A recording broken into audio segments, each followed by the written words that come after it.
மத்திய பிரதேசத்தில் 15ஆம் நூற்றாண்டில் கட்டப்பட்ட கோட்டையைச் சுற்றி மக்கள் புதையல் தேடி குழிகள் தோண்டிய விவகாரத்தில் மாவட்ட நிர்வாகம் விசாரணையை தொடங்கியுள்ளது. சமீபத்தில் நடிகர் விக்கி கௌஷல் நடிப்பில் சத்ரபதி சிவாஜியின் மகனான சம்பாஜியின் வாழ்க்கையை தழுவி எடுக்கப்பட்ட சாவாத் திரைப்படம் வெளியானது. இதில் மத்திய பிரதேசத்தில் உள்ள அசீர்கார் கோட்டை காட்சிப்படுத்தப்பட்டுள்ளது. மத்திய பிரதேசத்தின் பர்ஹானாப்பூர் மாவட்டத்தில் அமைந்துள்ள இந்த கோட்டையானது 15ஆம் நூற்றாண்டைச் சேர்ந்ததாகும். சாவாத் திரைப்படத்தில் இந்த கோட்டையை சுற்றிலும் புதையல் இருப்பது போன்ற காட்சிகள் இருப்பதாக கூறப்படுகிறது.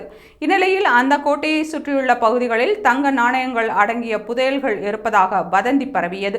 இதையடுத்து இந்த கோட்டையை சுற்றிலும் அப்பகுதி மக்கள் இரவு நேரத்தில் டார்ச் லைட்கள் உதவியுடன் புதையல் வேட்டையில் ஈடுபட்டனர். இந்த வீடியோ இணையத்தில் வெளியாகி பரபரப்பை ஏற்படுத்தியது. இதுகுறித்து பர்ஹான்பூர் மாவட்ட ஆட்சியர் ஹர்ஷ் சிங் கூறுகையில், அசீஸ்கர் கோட்டையை சுற்றியுள்ள பகுதிகளில் குழிகள் தோண்டிய விவகாரம் குறித்து மாவட்ட நிர்வாகம் விசாரணை நடத்தி வருகிறது.